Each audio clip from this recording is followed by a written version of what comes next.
Sağlam Radioda 14 fevral tarixini yaşayırıq və daha çox yəqin ki, bugün bir-birinə sevgi məktubları, daha çox sevgi mesajları göndərənlər, bir-birlərini təbrik edənlər çox olacaq və əlbəttə ki, hər şeydə, hər bir işdə də sevgi məncə də əsasdır, sevgi olmalıdır. Eləcə də təhsildə, elmə olan sevgi, həvəs insanı daha uğurlarının əldə olunmasına bir növ kömək edir, daha da irəli getməsinə o insana yardım edir.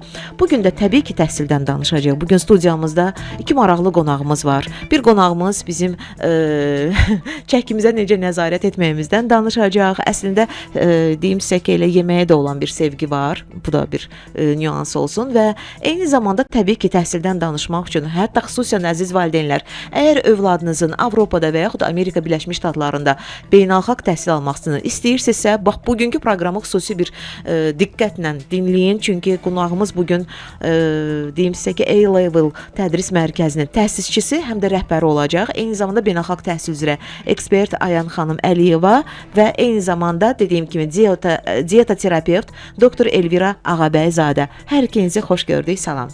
Salam. Biz də salamlayırıq. Xoş bulduq. Xoş gördük hər birinizi və bugün kifayət qədər sizə suallarla müraciət edəcəyik. Həm Elvira xanım sizə, həm də Ayan xanım sizə. Bəlkə elə sizdən başlayaq. Ayan xanım, sizi yaxından tanımaq istəyirik. Həm də təbii ki, beynəlxalq təhsil üzrə ekspertsiz. Neçə iliniz buna gedib təxminən? Salam, hamıyı salamlayıram və dəvət üçün çox təşəkkür eləyirəm. Adım Ayan Əliyeva. Mən artıq 6 ildir ki, Amerika Birləşmiş Ştatlarında yaşayıram və orada, həmçinin də Azərbaycanda bir neçə təhsil müəssisələri və biz həm Azərbaycanda, həm Amerikada tələbələrə, universitetlərə, kolleclərə qəbul olunmağa kömək eləyirik. Həmçinin də hal-hazırda Amerikada bir neçə bağçalarım var, hansılar ki, bizim spektrum daha da genişləndirir. Yəni hal-hazırda bizim Amerikada və Azərbaycanda bağçalar Amerikadadır. Bağçalardan başlayaraq PhD dərəcəsinə kimi və ortada hər bir spektrum, yəni məktəblər, məktəblərə qəbul, boarding məktəblərinə qəbul, bakalavr, magistratura, PhD və yenə də bütün təhsilə aid olan spektrumlarda iştirak eləyirik. Beynəlxalq səviyyədən bir mütəxəssis kimi. Mən özüm həm Amerikada, həm İngiltərədə təhsil almışam və bu cür bu cür işlə məşğul olmağa özümü çox qürur duyuram. Bir neçə gündür Bakıdasınız. Yəqin ki, hər dəfə gəlişinizdə bir başqa cür görürsüz vətəninizi. Bəli, cəmi 4 günlük gəlmişəm. 3 böyük tədbirimiz keçirəcək. Sabah Marriott otelində boarding məktəbi, Kaliforniyadan gələn boarding məktəbin nümayəndəsi gəlir və ümumiyyətlə Amerika boarding məktəbləri haqqında danışacağıq. Nədir bu boarding məktəbləri, bir balaca açıqlayırsınız? Bəli, Amerikada əgər cəmaət və yaxud da tələbə top universitetə qəbul olunmaq istəyirsə, onun yolu boarding məktəbindən keçir və boarding məktəbini bitirən tələbələr şansları top universitetə qəbul olunmaq daha çoxdur. Boarding sözü qalmaqdan gəlir. Boarding, yəni siz həm yaşayırsınız, həm qidalanırsınız orada, həmçinin də təhsil alırsınız. Boarding məktəblərinin üstünlüyü ondan ibarətdir ki, tələbələr boarding məktəbində disiplinə öyrənir, öz cədvəllərini özləri qururlar və əlbəttə ki, boarding məktəbləri özəl məktəblər olduğuna görə orada təhsil tam başqa yüksək səviyyədədir. Ona görə də boarding məktəblərin artıq tədqiqat üzərində qurulub. Boarding məktəblərin tələbələri 68% daha çox top universitetlər, Harvard, Stanford, MIT, Duke universitetlərinə, Cambridge, Oxford universitetlərinə kimi qəbul olunurlar və sabah Marriott otelində bizim təqdimatımız olacaq. Əfsuslar olsun ki, artıq doludur yerlərimiz və sabah biz boarding məktəblər. Mən cəmi bura 4 günlük gəlmişəm və 4 günün 3 gününü böyük tədbirlər aparacağam. Yaxşı, bu məktəblərə qəbul necə həyata keçirilir? Çünki kifayət qədər məşhur bilirəm ki, məktəblərdir və insanlar indi sizə qulaq asır. Valideynlər məsələn ürəklərindən keçirə bilər ki, görəsən mənim uşağım təhsil ala bilərmi? Bəli, məktəblərdə. Bunun üçün nə lazımdır? Biraz geniş danışaq. Boarding məktəbləri, yəni junior boarding məktəbləri var 6-cı sinifdən 9-cu sinifə qədər və boarding məktəbləri var yalnız 9-cu sinifdən 12-ci. Çünki Amerikada təhsil 12 illikdir. 12-ci sinifə qədər qəbul eləyirlər. Azərbaycanlılar adətən 6-cı, 7-ci sinifdə tələbə göndərmirlər. Çünki uşaq orada həm yaşayır, həm qalır. Adətən bizim valideynlər 9-cu sinifdən göndərilir. 9-cu sinifdən 12-ci sinifə qədər. Boarding məktəblərin yenə də deyirəm üstünlüyü ondan ibarətdir ki, tələbələr top universitetə qəbul qəbul olunur. Əlbəttə ki, tələbənin ingilis dilisi yüksək olmalıdır. Bunun üçün tezliklə 6-cı sinifdən ingilis dilini öyrənməyə başlamaq lazımdır ki, boarding məktəbə qəbul olunduqda ən azından IELTS 5.5, TOEFL 69-70 olsun. Amma bir şey var ki, tələbənin ingilis dili səviyyəsi hətta aşağıdırsa, boarding məktəbləri onlara orada qayğı göstərir və ingilis dilini əlavə öyrədir. Boarding məktəblərinə qəbul olunmaq üçün ingilis dili səviyyəniz olmalıdır. Boarding məktəbində oxumaq istəyiniz olmalıdır və əlbəttə ki, tələbə özü həm qavrama qabiliyyəti, həm intellektual cəhətdən çox güclü olmalıdır. Çünki zəif uşaq boarding məktəbdə oxuya bilməyəcək. Yaşaması ilə bağlı da danışsaz yaxşı olar. Harda qalır, harda yaşayır?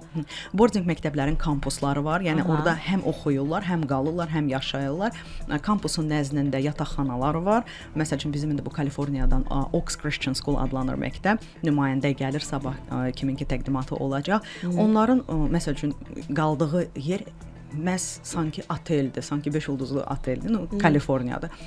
Müxtəlif olur. Tələbələr orada həm yaşayır, həm qalır, həm qidalanır. Gündə 4 dəfə qidalanırlar orada.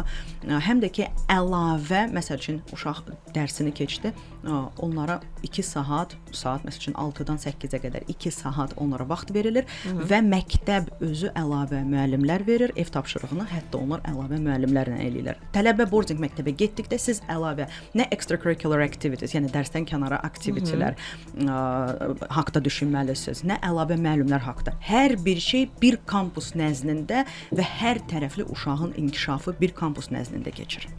Aydındır, orada qalmalıdır, amma müəyyən müddətlərdə, bəzən yayda və s. vaxtlarda vətənə qayıda bilir. Şərait yaradırsınız. Adətən Christmasda, Milad bayramında qayıdırlar, adətən yayda qayıdırlar və Easterdə qayıdırlar. Aydındır, bir də bir sualım olacaq. Məsələn, maddi durumuna görə fərqlənir də ailələr. Amma bu universitetlərin özündə də fərq var da. Yəqin ki, ona uyğun seçim edirsiniz, kömək edirsiniz bu seçimi etməkdə. Məsələn, bu universitet bir balaca daha çox bahalıdır, məsələn, ödəniş baxımından. Bəli. Əslində çox adam düşünür ki, Amerikada təhsil çox bahadır, amma hər birimiz düşünürük. Amma çox adam bilmir ki, Amerika kimi səxavətli scholarshiplar təqaüd verən başqa bir ölkə yoxdur. Amerika ən böyük, ən səxavətli scholarshiplar verir və scholarshiplar nə deməkdir? Təqaüd deməkdir. Yəni tələbənin yenə də hazırlıq səviyyəsindən asılı olaraq, məsəl üçün tələbə əgər mən hər zaman deyirəm, dahi bir tələbədirsə, həm ingilis dilisi, həm fənləri, həm dünya görüşü, həm extracurricular activities, dərsdən kənar aktiviteləri yüksək səviyyədədirsə, tələbə 50%-a qədər, məsəl üçün mənim tələbəm Nuray adında qızdır, hal-hazırda həmin o Oaks Christian School-da oxuyur, 50%lıq təqaüd alıb. Məsəl üçün, yenə də deyirəm, əgər biz qiymətlərdən danışırıqsa, boarding məktəbləri ucuz deyil. Boarding məktəbləri $30,000-dan başlayır, $120,000 kimi illik haqqı olur. Amma yenə də deyirəm, səxavətli scholarshiplar. Bu məktəbdir. Universitetlərə qalanda, Amerikada universitetlər $20,000-dan başlayır, yenə də $120,000 kimi ola bilər. Amma yenə də deyirəm, Amerika yeganə ölkədir ki, full scholarship verə bilər, tam təqaüd verə bilər. Və bunun üçün siz bir də təkrarlayıram, dahi bir tələbə olmalısınız. Bir də qəbullar nə vaxtdan başlayır? Məsələn, ildə neçə dəfə keçirilir? Qəbul ildə 3 dəfə olur. Bəzi universitetlərdə ildə 3 dəfə. Top universitetlərdə cəmi 1 dəfədir qəbul və top universitetlərdə early action, early decision, yəni tez sənədləri tez verəndə və cavabını da tez alırsınızsa, hətta avqust ayından artıq sənədləri gələn sentyabr üçün vermək olar və biz bunda bu istiqamətdə kömək edirik. Aydındır. Amma qəbullar 9-cu sinifdən başlayır. Bunu da nəzərə alsınlar valideynlər. Yox, 9-cu sinifdən məktəbə başlayır. Universitetə 11-ci sadəcə məktəblərdən başladım suallarımı ünvanlayım ki, yəni yavaş-yavaş qalxacaqlar da. Ona görə 9-cu sinifdən qəbul başlanır və universitetlərə qəbulla bağlı birazdan danışarıq o zaman. Elvira xanım, siz də yaxından tanıyaq. Baxın, həqiqətən də təhsildən geniş şəkildə demək olar ki, danışdı Ayan xanım. Mən biləni dietologiyada da təhsil çox önəmlidir. Qidalanmaya xüsusi diqqət yetirmək üçün də xüsusi nəyisə bilməyə, maariflənmək də lazımdır. Çünki kör-körana belə olmur da. İnsan otursun, çəki atmaq istəsin. Biraz geniş danışaq. Buyurun, mikrofona yaxınlaşın. Hər kəsi salamlayıram. Əslində mən bir sualım var xanıma. Buyurun, əlbəttə. Bir valideyn olaraq məni də maraqlandırır. Bəs bu belə başa düşdüm ki, beynəlxalq səviyyəlidir və hər ölkədən tələbələr olur. Bəs onlar öz aralarında necə anlaşırlar? Onları qoruyucu bir mexanizm varmı? Necə, yəni nə qədər təhlükəsizdir ora bir uşağımızı bir valideyn kimi göndərmək üçün soruşuram. Amerikadır, neçə saat uzaqlıqdadır, əlimiz çata bilməz və s. Evet, çox gözəl sualdır. Çox sağ olun suala görə və bu sualı valideynlər tez-tez verir. Əslində Sən biz buna gələcəkdik yavaş-yavaş. əslində bilirsiniz, ora hətta Bakıdan da mən sizə deyərdim ki, təhlükəsizdir. Çünki orada boarding, yəni kampusun nəzdində müəllimlər təhsilə cavab verir, amma boarding hardakı uşaqlar qalır kampusun özündə, oranın öz müəllimləri, öz konsolları var və məsəl üçün hər bir qrupa 5 nəfər, 10 nəfər, 15 nəfər adama 3, 4, 5 nəfər counselor deyirlər onlara, ayrılır. Bəli, çox böyük nəzarət aparılır və ondan əlavə bu məktəbin öz marağındadır ki, bu uşaqlar reytinqə görə top universitetlərə qəbul olunsunlar və onlar yalnız akademiya üzrə qurmur onu. Yəni disiplin üzərində qururlar. O disiplin də ki, tez durmaq, düzgün qidalanmaq. Əlbəttə ki, məsəl üçün 9-cu sinifdə gələn bir tələbə üçün o tələbəyə o istiqaməti vermək lazımdır. Onlara treyninqlər keçirlər. Nə zaman yatmaq, nə zaman qidalanmaq. Təhlükəsizlik baxımından ona deyirlər gated community, yəni hasarla və oranın öz securityləri var, 24 saat ərzində securityləri var, mühafizələri var, bəli. Yəni təhlükəsizlik tərəfindən 100%'lıqsı qarantiya verilir ki, sizin uşaq təhlükəsizlikdədir. Bəs o universitetlər yaxınmı yerləşir kampus? Nəzdində deyirsiniz? Nəzdində. Kampus o boarding o deməkdir ki, böyük bir kampusdur, yəni binalar var, bir-birinə çox yaxındır. Biri tədris binalarıdır, biri məsələn qaldıqları binalardır. Aralarında məsafə deyirlər walking distance, yəni piyada gedə bilərsiniz. Elə onların mən sadəcə düşündüm ki, nəqliyyatdan falan belə istifadə edə əlavə xərclər tələbələr, hansılar ki, universitet tələbələri ola bilər, amma boarding məktəb 9-cu sinifdən, hətta 6-cı sinifdən də var boarding məktəbləri. Onlar hamısı bir kampusun nəzdində keçir. Yəni uşaqlar aralanmır. Yəni böyük bir kampusun nəzdindədirlər və uşaqlar kampusdan çıxmır. Təbii ki, suallarımız çoxdur. Bugün Ayhan xanımı yormasaq yaxşıdır. Elvira xanım, sizi yaxından tanıyaq, daha sonra təbii ki, suallarımız olacaq. Buyurun. Mən artıq 7-8 ilə yaxındır ki, piyləmə üzrə mütəxəssis işləyirəm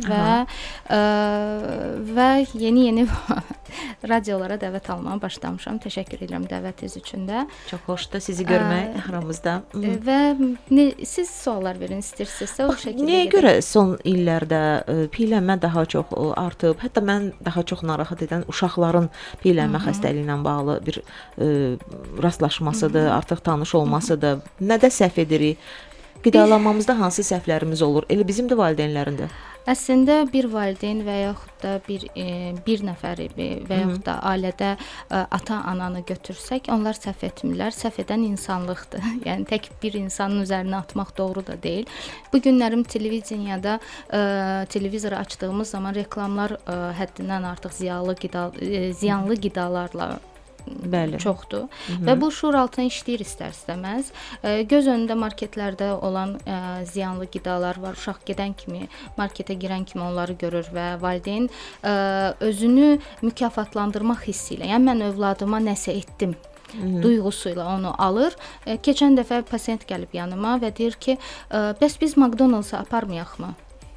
Fast food yemək üçün aparmayaqmı? Yəni onlar düşünür ki, uşaqla əyləncəli vaxt keçirmək qidadır. Yox, mənə bəhanə olaraq göstərirlər ki, sevir onu. Yəni McDonald's-ı sevir övladımız. Mən də sual verirəm ki, ilk tanıyan McDonald's övladınız mı oldu? Deyir ki, necə? Deyirəm ki, onun əlindən valideyn tutub aparmasa uşaq nə bilir ki, McDonald's nədir? Yox həyətdə görür, yox dostlarından, tanışlarından görür və s. deyirlər. Amma məsələ heç o da deyil. Bizim ailəmizdə olan vərdişlərdir. Əgər ata-ana işdən sonra gəlib özü qida artıq çəkilidirsə, övlad da mütləq ki artıq çəkili olacaq. Və yaxud da qida vərdişlərimiz doğru deyilsə, ümumiyyətlə günlük vərdişlərimiz doğru deyilsə, uşaq evdə nə görürsə onu edir və uşağa ailələrdə belə bir misal üçün rayonların birindən mənə bir valideyn zəng elədi ki, mən sizi izləyirəm, mənim oğlum çox çəkilidir. Bəs sizin yanınıza göndərim onu. Oğlunuzun neçə yaşı var? 18 yaşı var. Tələbədir. Gəlsin sizin yanınıza və siz ona köməklik eləyin. Sonradan öyrənirəm ki, valideyn özü də artıq çəkilidir. Hardan öyrənirəm? Oğlan tələbədir və bu tətil olduq. Yeni il ərəfəsində tətil oldu. Ora gedəndə mənə deyir ki, oğlan zəng edib şikayət eləyir. Mənə deyir ki, məni səhər-səhər oyadır ki, çıx gəz. Deyir, mən ona sual verirəm ki, sən niyə gəzmirsən? Sənin də 120 kilon var. Özü 150-dir oğlan, anası 120 kilodur və bir-birlərinə, yəni ana özü etmədən övladından gözləyir. Onun yeməyinin qarşısını almaq istəyir. Axı bu doğru deyil. Birinci özü etməlidir, uşaq görsün Demək ki, valideynlər tərəfindən edilən səhvlər bunlardır. Valideyn özü evdə hazırladığı qidalarla uşağını qidalandırır. Çünki uşaq evdə nəyi görürsə, təbii ki, onu istəyir. Bəli. Vərdiş yaradır. Belə deyim də, uşaqlıqdan yaranan vərdişlərdir. Misal üçün, yeni doğulmuş uşaqdır, ana başlayır vərdişləri doğru qoymamağa və 2-3 yaşında sonra bizə müraciət eləyirlər ki, bəs makarondan başqa heç bir şey yemir. Mən deyirəm, nə qədər təklif eləmisiniz? Makaronuna qədər nə qədər təklif eləmisiniz? Deyir, çox təklif eləmişəm. Amma bir təklifi 2 həftə, 3 həftəyə qədər etmək lazımdır. Əgər qidanı dəyişmək istəyirsinizsə, bizim dad reseptorlarımız formalaşmalıdır. Bizim bağırsaq floramız formalaşmalıdır. Və bu formalaşma müddəti uzun çəkən bir müddətdir.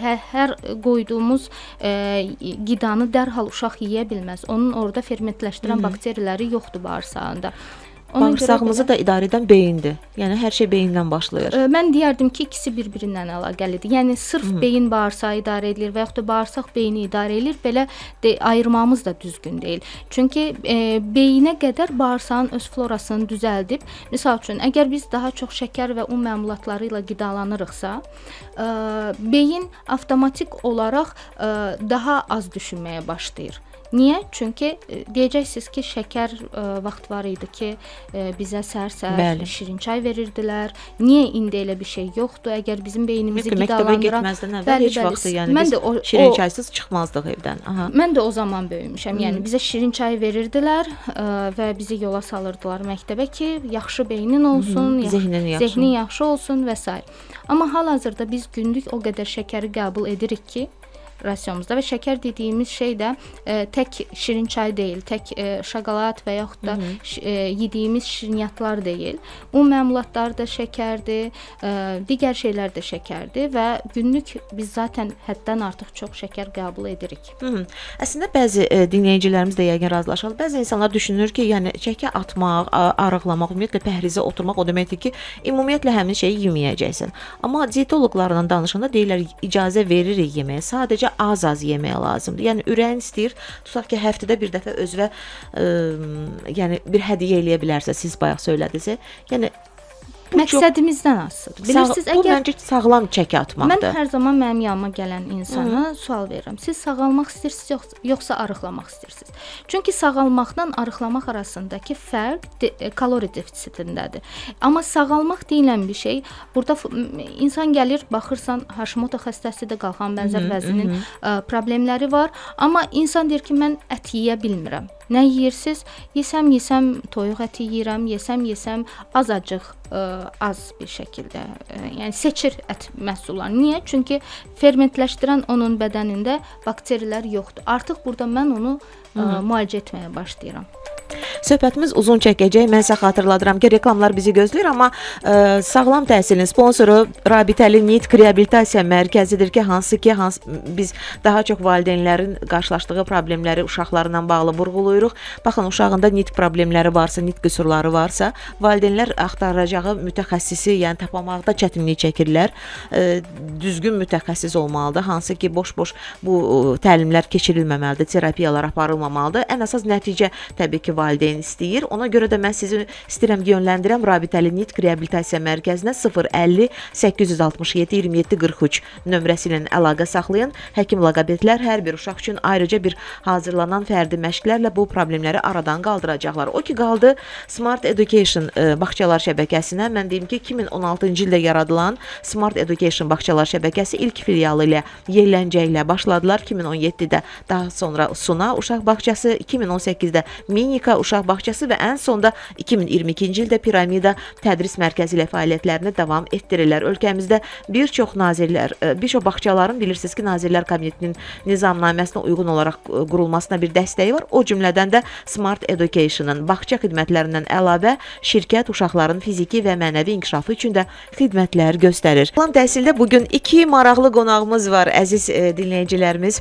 Deməli, dietoterapevt doktor Elvira Ağabəyzadə və A-Level Tədris Mərkəzinin təsisçisi və rəhbəri beynəlxalq təhsil üzrə ekspert Ayan Əliyevadır. Elvira xanım bizə rasionumuzu təmizləmək baxımından necə edə bilərik bu haqqda məlumat verir. Təbii ki, qidalanmamızla bağlı, amma Ayan xanım da təbii ki, Amerika Birləşmiş Ştatlarında xüsusən övladının təhsil almasını düşünən valideynlərə buradan mesajlar ötürür. Nəyi nəzərə almalıdırlar, nəyə diqqət etməlidirlər. Biz bu haqqda birazdan yenə də danışacağıq, amma Elvira xanımla istəyirəm davam edək. Özümüz ev şəraitində arıqlaya bilərikmi? Məsələn, rahat bir şəkildə sizə sual verim.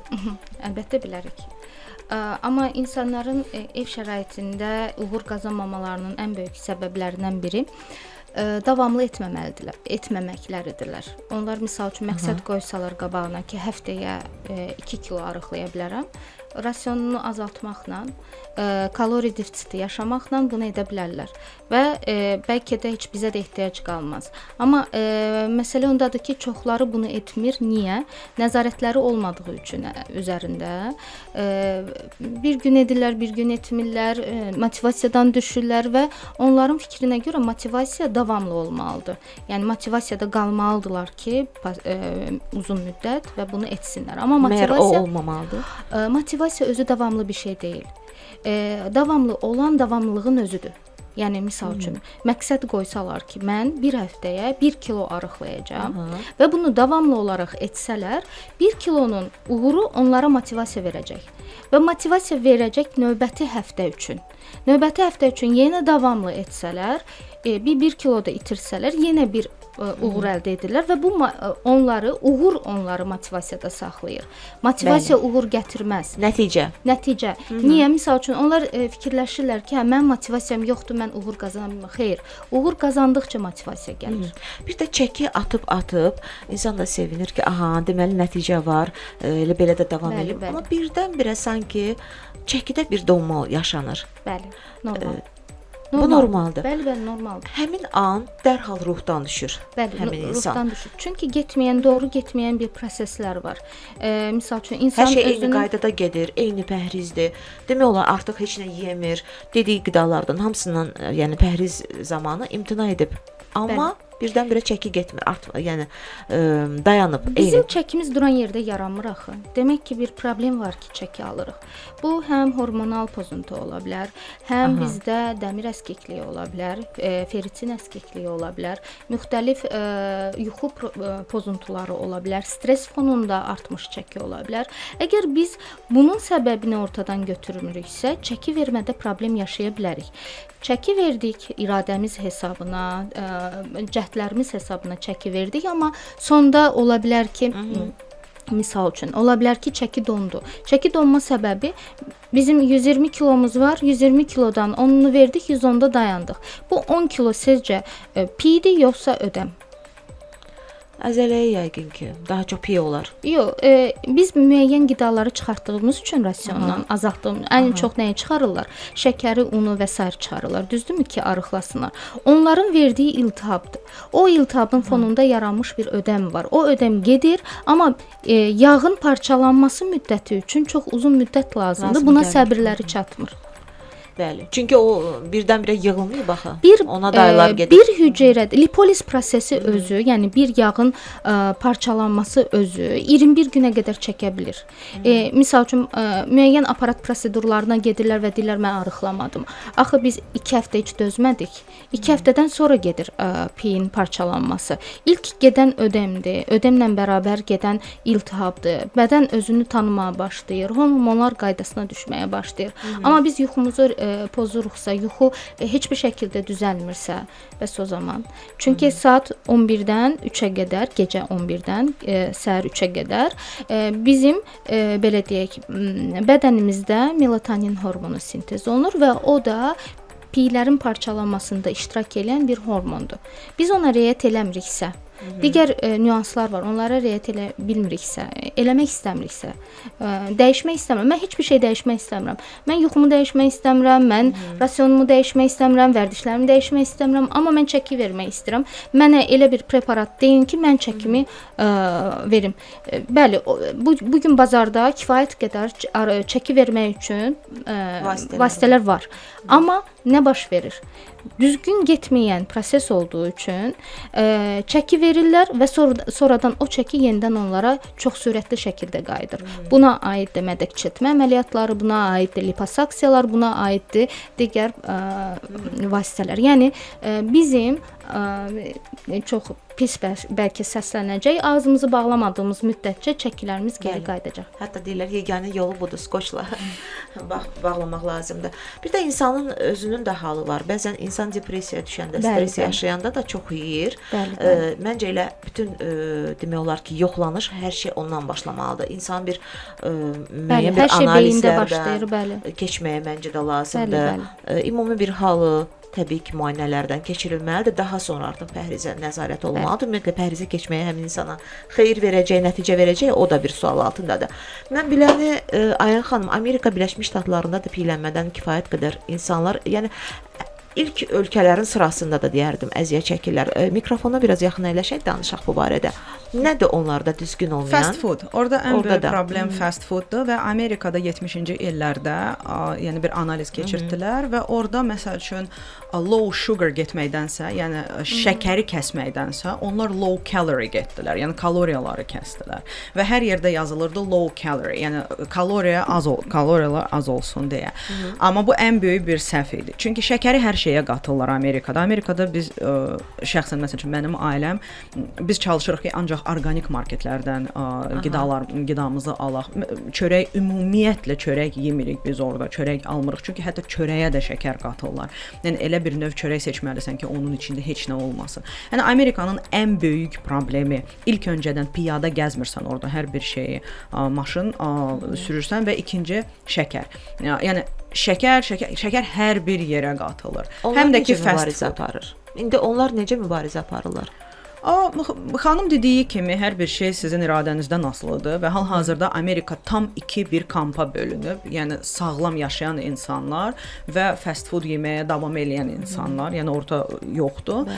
Kimsə saat 5-də durur, idmanını eləyir, məsəl üçün ancaq protein yeyir. Hal-hazırda biz Amerikada deyirik, we are heavy on protein. Mən məsəl üçün ya keto dietasındayam, ya da ki carnivore dietasındayam. Carnivore yəni tam ət yeməklə.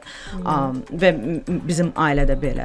Çalışırıq ki, yenə də cheat day siz dediniz ki, məsələn, olar ki, həftədə bir dəfə cheat day. Cheat day o deməkdir ki, həftədə bir dəfə özünüzə bayram edirsiniz, amma o da sizi sıradan çıxardır. Yəni cheat day həftədə bir dəfə ola bilməz. Amma mən bir də qayıdım boarding məktəblərinə. Boarding məktəblərində hətta uşaqlar üçün dietoloq var.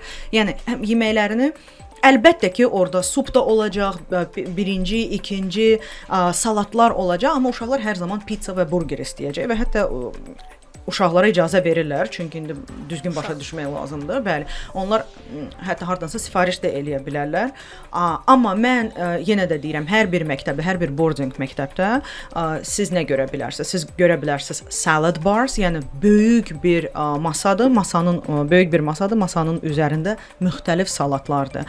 Yəni kifayət qədər meyvə, tərəvəz, kifayət qədər protein, yəni protein hal-hazırda Amerikada nömrə 1-dir, çünki bilirlər ki, protein vasitəsilə parçalamaq olur və salat protein və çalışırlar ki, yenə də dietoloqlar işləyir, uşaqlarla treninqlər keçirlər uşaqlara ki, çalışın ki, şirin, şəkər onu tam kəsəsiz. Amma insan istədiyi zaman heç kəs. Aydındır. Elə istəyirəm sizlə bu qəbullarla da bağlı biraz danışaq, çünki valideynləri məsələn maraqlandıra bilər. Həqiqətən də bir halda ki, dediniz ki, ödəniş o qədər də çox olmur. Yəni bizim gözlədiyimiz o məbləğlər deyil. Hər halda sizlə danışandan sonra bəlkə başqa cür olacaq, müəyyən bir endirimlər də edəcəksiniz. Çünki radiomuzun adından gələcəklər dinləyicilərimiz. Ayən xanım, mənliqət nəzərə alsaz bunu yaxşı olar. Qəbul deməli dediniz ki ildə 3 dəfə keçirilir. Qəbula gələrkən nəzərə alınmalıdır ki, uşağın ingilis dili səviyyəsi belə dediniz də yüksək olmalıdır. Yəni orta heç olmasa səviyyədə olmalıdır da, düzdür? Ya biz əgər universitetdən danışırıqsa, Yox, məktəbdən. Biz hələ ki yavaş biraz 9-cu Okay. sinifə. Bəlkə siz danışasınız bu barədə. Necə olmalıdır? Tələbləriniz nədir?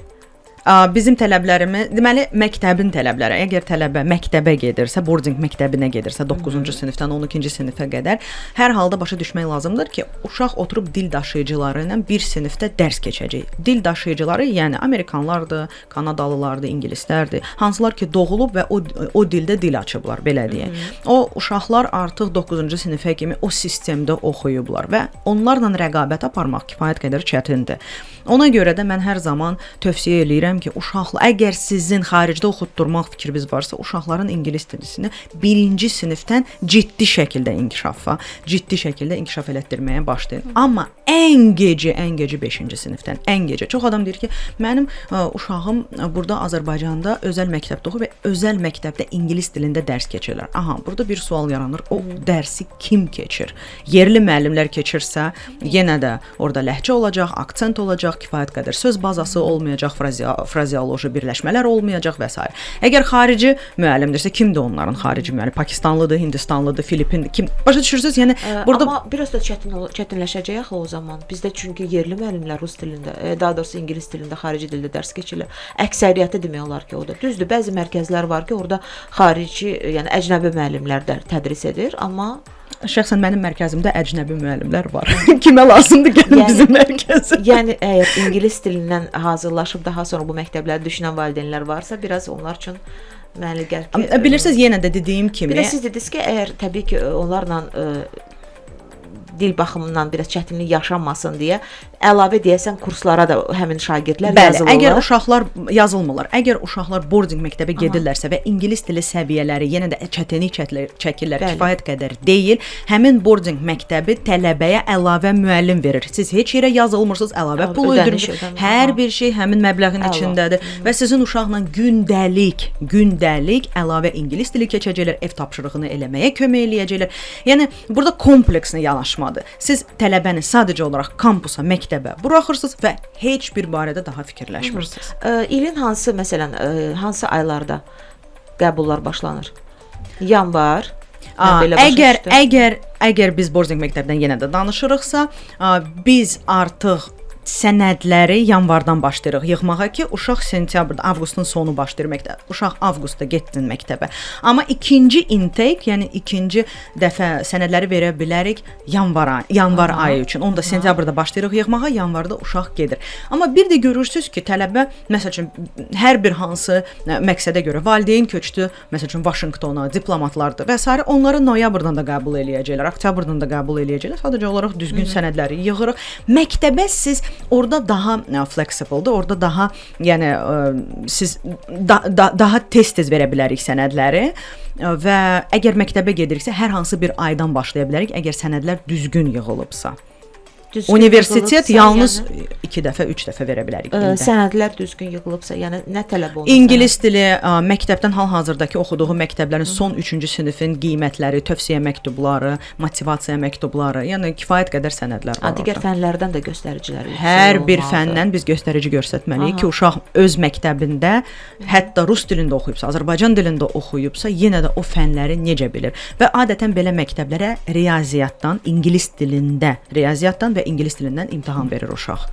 Əsasda riyaziyyat ingilis. Riyaziyyat ingilis dilində onların internal, yəni öz imtahanları var, ondan keçməlidir. İndi nə bal yığacaqsa, nə qədər əlavə kömək, dəstək lazım olacaqsa, məktəb onu verəcək. Universitetlərə bəs qəbul?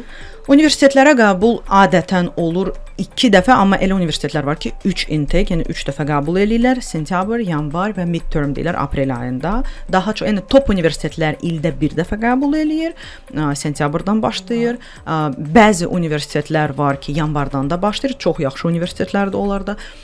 Və indi yeni açılan biznes məktəbləri, yeni innovasiya məktəbləri, onlar hətta aprel ayında da qəbul eləyir. Hər bir qəbul üçün minimum 6 ay qabaq sənəd, bu minimum lazımdır 6 ay qabaq. Mən isə tövsiyə edirəm 1 il qabaq artıq sənədləri yığmaq başlamaq lazımdır. Orada da əsas olaraq fənlərdən riyaziyyatı daha yaxşı bilməlidir, ingilis dili, yoxsa biraz orada fərqlidir? Əgər biz artıq universitetdən Bəli, danışırıq. universitetdən danışırıq. Əgər biz artıq universitetdən danışırıqsa, burada hansı göstəricilər yüksək olmalıdır? Burada yəni məsələ bir balaca çətinləşir. Çünki bizdə Azərbaycanda təhsil 11 illikdir. Amerikada, İngiltərədə, Kanadada və bütün Avropa və ümumiyyətlə Qərb təhsili 12 illikdir, hətta 13 illikdir. Əgər biz pre-K-yi saysaq, K-yi saysaq, yəni onlar 1-ci sinifdən əvvəldə 2 sinif oxuyur. Məsəl üçün mənim Amerikadakı bağçalarım biz pre-K-dən başlayırıq, 5 yaşından 5-6 yaş. Bu 2 sinif əla sonradan gedirlər 1-ci sinif. Amma bu 2 sinifsiz, bu 1-ci sinifdən əvvəl 2 sinifsiz orada başlamaq olar. Olmaz. Təsəvvür edin ki, 12 il məktəbdə oxuyurlar və 2 il məktəbdən əvvəl oxuyurlar. 14 il demək olar ki, oxuyurlar. Bizdə sistem 11 illikdir. 11 illik sistemdən məsəl üçün İngiltərəyə siz birbaşa 1-ci kursa qəbul oluna bilmərsiniz. Siz ya A-levels eləməlisiniz, yəni 12 sinifi eləməlisiniz, ya IB sistemindən keçməlisiniz, ya da ki 11-ci sinifdən sonra gedib İngiltərədə foundation keçməlisiniz. Əlavə bir qəbul ili keçməlisiniz. Yəni bunların hamısı şərtdir. Amerika məsəl üçün bir onu da deyim ki, məsəl üçün İngiltərədə bakalavr 3 illikdir, magistratura 1 illikdir. Amerikada və bütün dünyada bakalavr 4 illikdir və magistratura 2 illikdir. Amerika bizim 11-ci sinifdən sonra tələbə qəbul eləyir. Lakin sizə nə lazımdır? Sizə məsəl üçün IELTS-ın yüksək qiymətləri lazımdır. 6, 5, 8 arası IELTS lazımdır. Əgər top universitetdirsə 100-dən çox TOEFL lazımdır. 1500-dən çox SAT lazımdır və orada şərtlər var. Əlaqə nömrənizi zəhmət olmasa deyərdi, sizlə necə əlaqə saxlamaq olar? Deməli, nümayəndəliyinizlə və yaxud deməli 050 235 93 90. 050 050 235 93 90. Aha, aydındır. Çox sağ olun. Təşəkkür edirik və sizlə Elvira xanım davam etmək istəyirəm. Biz söylədik ki, təbii ki, insanın bütün kriteriyalara uyğun gəlməlidir də. Bu pəhrizi otura bilər, pəhrizin nəticəsi olacaq, yoxsa yox. Hansı analizlərdən keçməlidir? Məsələn, hansı xəstəlikləri olan insanlara ümumiyyətlə pəhrizə oturmaq məsləhət görülmür? Baxır pəhriz deyəndə nəyi nəzərdə tuturuq? Əgər biz pəhriz deyəndə kalori defisiti nəzərdə tuturuqsa, bu zaman çəki vermək üçün böyük ehtimal insanlar edirlər. Amma pəhrizin də növləri var. Bayaq Xayan xanım da dedi, hal-hazırda dünyada ən məşhur pəhrizlərdən biri keto diyetlərdir. Aşağı karbohidratlı qidalardır və s. Bunları kimə edirik, kimə etmirik? Məsəl üçün, əgər bir insanın Hashimoto'su, bayaq da qeyd etdim, qalxan bənzər və autoimmun prosesli bir problemi varsa, biz ona qırmızı əti yeməyə məsləhət görmürük. Amma keto diyetdə qırmızı ət məsləhətdir. Ona görə müayinə zamanı biz baxırıq hansı xəstəlikləri var yanaşı olaraq. Autoimmun xəstəliyi varmı və yaxud da heç bəzən xəbəri olmur onun. Hər hansı bir xəstəliyi olur, gəlir yanıma. Müayinə əsasında məlum olur ki, yatqınlığı var. Anasının və yaxud da bibilərinin və yaxud da atasının özünün qalxan bənzər vəzi problemləri var. O zaman demək ki, yatqınlıq var. Mən o məsləhətlərimi o tərzdə verirəm. Və analizlərə gələsi olsaq, mütləq qanın ümumi analizini veririk. Burada hemoqlobinə baxırıq, feritini veririk, fol turşusundan bəzən analiz veririk. Qaraciyərin ümumi detoks fazlarının nəticələrinə əsasən biz artıq mən fikirləşirəm ki, hansı istiqaməti götürməliyik. Bizdə analizator deyilən bir aparat var. O aparata gələn insan çıxır. Mən o zaman onun ümumi dəyərlərinə baxıram, piyinə, əzələsinə, ödeminə, hüceyrə daxili mayenin nə qədər olmasına. Əgər hüceyrə daxili maye çoxdursa, bu o deməkdir ki, limfa sistemində bir problem var. Yəni bu insanın həqiqətən də suyu saxlamaq qabiliyyəti var və yaxud da su içmir və yaxud da həddən artıq su içir. Çünki su içmə bir tendensiyası var ki, insanlar deyirlər ki, çox su içməlidir. Bəli. İnsanlar da bəzən yatanda, duranda hər zaman su içirlər. Aha. Aydındır. Belə. Reklamlarımız olacaq. Reklamlardan sonra mən təbii ki söhbətimizi davam etdirəcəm, amma Elvira xanımla da əlaqə saxlamaq istəyənlər ola bilər. Təbii ki dietologiyada öz sözünü demiş bir həkimdir. Elvira xanım, sizlə necə əlaqə saxlasınlar, zəhmət olmasa deyərdiniz? 055 974 94 44 mənim assistentimin nömrəsidir. Zəng eləyib randevu ala bilərlər. Bir də təkrar etsəz yaxşı olar. 055 975 94 44. Aydındır. World Karyera Peşə Mərkəzi haqqında danışmaq istəyirəm, çünki Ayan xanım da dedi ki, ən əsas ingilis dilini, xarici dili öyrənsələr daha yaxşı olar. Bu şagirdlər üçün də rahat olar. Baxın, məktəblərə, daha doğrusu evlərə müəllimlər təyin edir World Karyera Peşə Mərkəzi. Həm uşağınıza məktəbə qədər hazırlıqla bağlı kömək edir, həm də təbii ki, xanımlara evdə ingilis dilini öyrədirlər. Əsas odur ki, vaxtında müraciət edəsiz, vaxta həm qənaət etmiş olursunuz, kurslara müraciət etməklə və tam olaraq dil öyrənməyə mən deyərdim ki, başlamaq mütləq vacibdir. Qeydiyyatdan indi keçsəniz, təbii ki, endirimlər sizin üçün də olacaq. WhatsApp-a yazmaq lazımdır. 055 674 72 30 nömrəsinə təkrar edirəm. 055 674 72 30 və təkcə evlə kifayətlənmir. World Career Peşə Mərkəzi iş yerlərinə də müəllim təyin edərək iş prosesində hər kəsə xarici dilləri öyrədə bilərlər. Əsas odur ki, müraciət edin və sizə uyğun da bir qrafik tərtib olunacaq. Qayıdacağıq, söhbətimizin ardı var çünki. Sildəsiz dostlar və yavaş-yavaş tamamlayacaq proqramımızı bir daha xatırladıram. Bugün biz sağlam qidalanmadan danışdıq və həm də eyni zamanda xaricdə, xüsusən Amerika Birləşmiş Ştatlarında beynəlxalq təhsil almaq istəyən insanlara, tələbə, belə deyək, abituriyentlərə müraciət etdik, şagirdlərə müraciət etdik və valideynlər təbii ki, Ayan xanım dediklərini yəqin ki, nəzərə alacaqlar. Elvira xanım, onlayn soruşurdu bir dinləyicimiz, yazırsınızmı məsələn pəhriz reseptləri? Yox, yazmıram. Müayinə etmədən, yəni bu artıq mənim neçə illik prinsipimdir. Müayinə etmədən mən heç kəsə onlayn diyet yazmıram və ümumiyyətlə məsləhət də görmürəm. Çünki fərdi yanaşılmalıdır. Dediyim kimi, əgər yalnız məqsəd arıqlamaqdırsa, bəli, kalori defisiti edərək arıqlaya bilərsən, amma müəyyən yerə qədər. Aha, aydındır. Sözünüz bizim dinləyicilərimizə. Sağlam olun, sağlam qalın və sağlam qidalanın. Ayan xanım, siz artıq bilirəm ki, bir neçə gündən sonra artıq Amerika Birləşmiş Ştatlarına yola düşürsüz, qayıdırsınız və bilmək istəyirəm ki, dinləyicilərimiz kifayət qədər sizin dediklərinizin hamısını nəzərə alacaqlar. Təbii ki, əgər təhsillərini xaricdə davam etdirmək istəyirlərsə, sizin belə bir sözünüzmü deyim, tövsiyənizmi deyim? Çünki həm uşaq, həm orada təhsil alan abituriyentləri, tələbələri gözünüzün qabağına gətirin və qarşılaşdıqları çətinliklər varsa deyə bilərsiniz. Çünki əvvəlcədən deyilən məncə də fikirlər valideynləri də çaşdırmasın. Daha yaxşı kömək olar məncə də. Ən böyük tövsiyəm ondan ibarət olacaq ki, əgər hər hansı bir valideyn uşağını xaricdə oxutduracaqsa, ingilis dilini öyrənməyə maksimal şəkildə tez başlasınlar və keyfiyyətli yerlərə getsinlər. Çünki bu dəqiqə bizim Azərbaycanda, Bakıda market o qədər böyükdür. Yəni hər bir adam, hər üçüncü, hər dördüncü bir adam kurs açır, amma bu insanlar mütəxəssis deyil. Yəni mütləq şəkildə valideyn başa düşməlidir ki, və necəsə araşdırmalıdır, tədqiqat aparmalıdır ki, uşaq ingilis dilini harda öyrənir.